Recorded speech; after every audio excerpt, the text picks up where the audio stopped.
लोकनेते दिवा पाटील नवी मुंबई आंतरराष्ट्रीय विमानतळ वतीने आयोजित केलेल्या विमानतळ नामकरण परिषद उपस्थित आपल्या शिखर समिती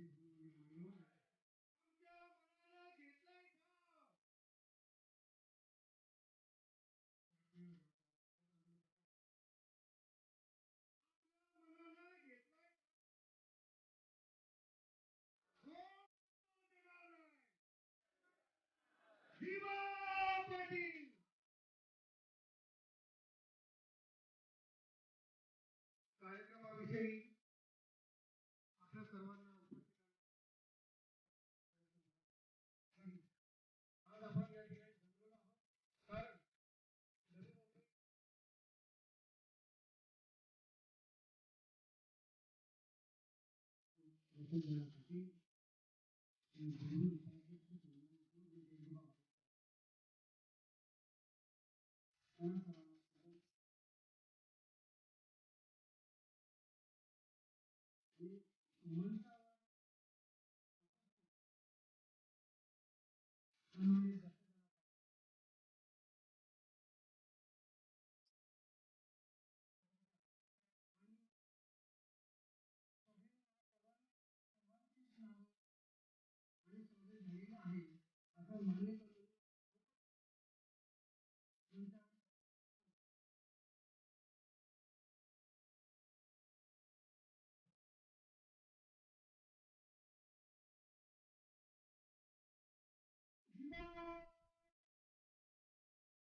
मंगलवार को वाशी के विष्णुदास भावे नाट्यगृह में आयोजित भूमिपुत्र मेले के बाद हुई संवाददाता सम्मेलन में किया।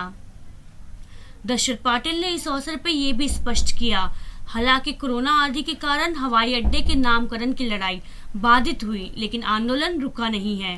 हमारी लड़ाई महज नाम की नहीं, बल्कि जब तक परियोजना पीड़ितों की प्रलंबित मुद्दों का समाधान नहीं होता तब तक जारी रहेगी। असं आहे की लोकांमध्ये असं गैरसमज पसरू लागला की विमानतळाचं पुन्हा काम आंदोलन सुरू होणार की नाही अशा शंका लोकांच्या निर्माण झाल्या आणि म्हणून हे पहिल्यांदा आम्ही हा कॅम्प घेतला गेला या ठिकाणी की सामान्यतः लोकांपर्यंत पहिल्यांदा जाऊ द्या की जन आंदोलन हे पुन्हा उभं राहणार आहे आणि दिबा पाटलांच्या बाबतीत कुठल्याही प्रकारे हा भूमिपुत्र स्वस्त बसणार नाही हा पहिला संदेश जाऊ द्या आणि म्हणून आजची ही प्राथमिक पहिली बैठक या ठिकाणी आम्ही घेतलेली आहे आणि लोकांचं प्रत्येकांचं मत काय आहे ते जाणून घेऊन पुढल्या आंदोलनाची दिशा ठरवणार नाही। तो विषय एक वेगळा असतात मला आम्ही विमानतळाचं कामच बंद पडणार होतो, त्यांचं म्हणणं आहे काम जर बंद पाडून विमानतळाची आणखी 4-5 वर्ष लांब जाणार आहे, त्याच्या किमती वाढणार आहेत, यापेक्षा तुम्हाला दुसरं काहीतरी कार्यक्रम घ्या पण विमानतळाचं काम रखू नका अशी त्यांची भूमिका होती आणि म्हणून ते काम त्यावेळी आम्ही आंदोलन थांबवलं।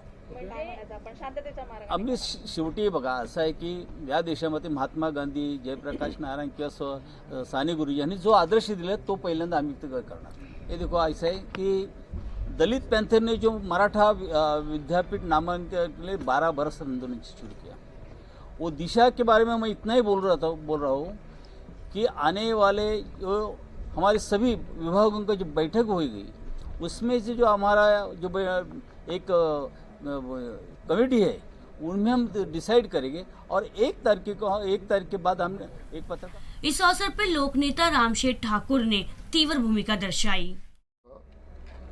ये आंदोलन जो है वो संत नहीं हुआ था, वापस जागने की सवाल ही नहीं आता। कार्यकर्ता और प्रकल्पग्रस्त और ये सब लोग जो है ये वही मूड में है जो पहले मूड में थे। एक बात हो गया कि जबकि सेंट्रल गवर्नमेंट बोल रहे हैं कि आप लोगों का मान रखा जाएगा, भूमिपुत्रों का मान रखा जाएगा, इसके लिए हमारे पास अभी तक ये सवाल आया ही नहीं। स्टेट गवर्नमेंट से जो कुछ ठहराव आएगा उसके बाद में हमको सोचना है, लेकिन वो मेथड ऐसा है कि जब विमानतल का काम पूरा हो जाएगा एयरपोर्ट का, तब उसका नामदेव का सवाल आएगा। इसके लिए थोड़ा हम लोगों ने बोला कि भाई एयरपोर्ट का काम अभी चल रहा है तो चलने दो, इसके लिए काम बंद आंदोलन जो हमको करना था 16 अगस्त से वो हमने रोक लिया। लेकिन उसके दूसरा एक रीज़न है, क्योंकि वही टाइम सिडकोन जो ठहराव किया था, हम लोगों ने डिमांड किया, अपने माजी खासदार अपने संजीव नायक जो गए उधर, खुद उन्होंने जाके मैसेज इधर दे दिया, हमारे कमेटी गई और दिया कि विखंडित करो और दीपा पटेल साहब का नाम करो। ये उधर जाने के बाद में उसके ऊपर ना भी नहीं बोला, हाँ भी नहीं बोला, हाँ बोलना चाहिए उन्होंने। और उसके लिए हम जो सेकंड फेज जो शुरू हो रहा है ना, तो उसके लिए हम फोर्स करेंगे। अभी जो उन्होंने विखंडित करने का काम किया नहीं और आगे जाके मतलब दीपा पटेल के नाम का बारे में कुछ सोचा नहीं, तो अभी ऐसा है बात कि एयरपोर्ट के इसके लिए टाइम है।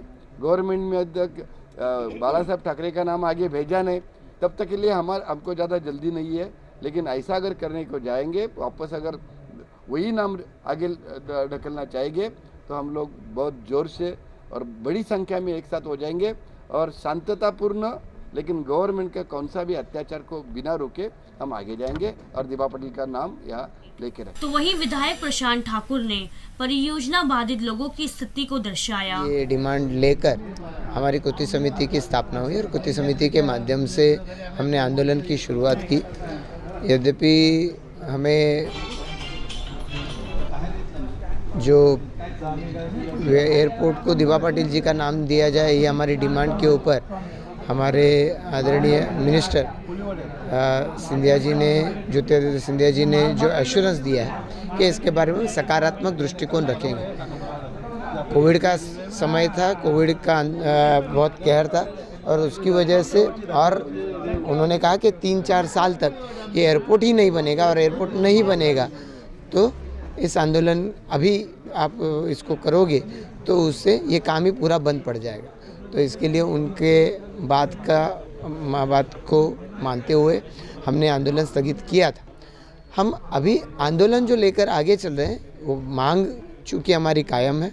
राज्य सरकार जिसने सड़कों को अभी तक उन्होंने किया हुआ जो ठहराव है वो अभी तक कायम है, उसको कैंसिल करने की आवश्यकता है। तो इसके लिए हमारी मांग है एक, और उसी के साथ साथ अलग अलग ज़िलों में भूमिपुत्रों के और पीएपीज़ के अलग अलग इश्यूज़ है। इन पीएपीज़ के इशू को लेकर हम आने वाले समय में हम लोगों तक पहुंचते हैं।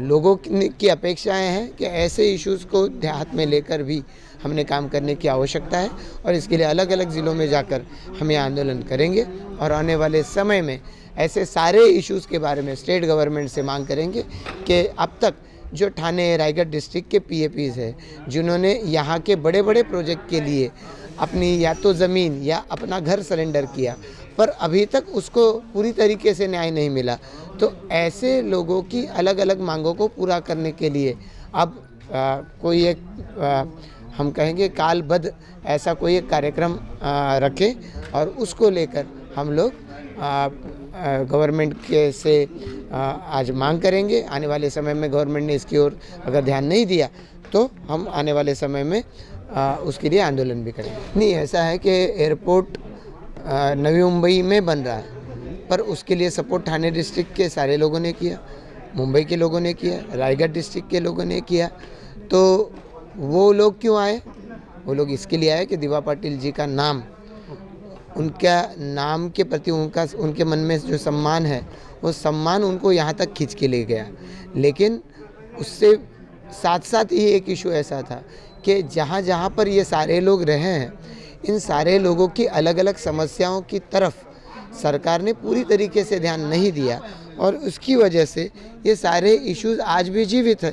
तो ऐसे में ये सारे इश्यूज़ के ऊपर ध्यान देना ये भी आज ये कृति समिति जो है इसका फ़र्ज़ है और इस फ़र्ज़ को हम निभा के रहेंगे। ऐसा है कि एयरपोर्ट जो महाराष्ट्र की भूमि में है और किसी राज्य की भूमि में होता है, उस एयरपोर्ट को नाम देने की जो प्रोसीजर होती है, ये प्रोसीजर आज जो अस्तित्व में है वो प्रोसीजर के मुताबिक स्टेट गवर्नमेंट जो नाम देता है उसके ऊपर सेंट्रल गवर्नमेंट को सोचना पड़ता है। ये नहीं है कि 100% देना पड़ता है, पर वो सिफारिश महत्वपूर्ण रहती है। तो ऐसे में स्टेट गवर्नमेंट जो सिफारिश देगी वो पीएपीज़ के आशा आकांक्षाओं के खिलाफ क्यों दें? स्टेट गवर्नमेंट अगर लोगों की मांग को ठुकराएगी तो हम चुप क्यों बैठे? तो जहाँ पर ये प्रोजेक्ट बन रहा है वहाँ उस प्रोजेक्ट के लिए यहाँ का भूमिपुत्र अपनी ज़मीन देता है, अपना घर त्याग देता है, तो क्या उसकी एक मांग उसके नेता का और जिसने पूरे स्टेट के लिए समर्पण किया हो, उस मांग को उसके नाम का अगर मांग होती है तो उसका सोच विचार स्टेट गवर्नमेंट क्यों ना करे? इसके बारे में लोगों के मन में आज भी चिढ़ है। आज वो रुका हुआ है, वो ठंडा नहीं बैठा है, तो वो रुका हुआ है। उसकी मांग को आगे बढ़ाना ये हमारी कृति समिति का फर्ज है, वो हम निभा के रहेंगे। इस अवसर पे कोष अध्यक्ष जेडी टांडेल, गुलाब वजे, मनोहर टांडेल सहित मंच पर कार्याध्यक्ष पूर्व सांसद संजीव नायक, नवी मुंबई के पूर्व महापौर जयवंत सुतार, कृति समिति के मनोहर पाटिल, पूर्व नगर सेवक रामचंद्र घरत, शैलेश वाघ आदि सहित पांचों जिला के आए हुए भूमिपुत्र मौजूद थे। FS टीव्हीला सबस्क्राईब करा। सबस्क्राईब करण्यासाठी बेल आयकॉनवर क्लिक करा आणि पहा नवी मुंबई व ठाण्याच्या ताज्या बातम्या। तसेच शेअर आणि लाईक करायला विसरू नका।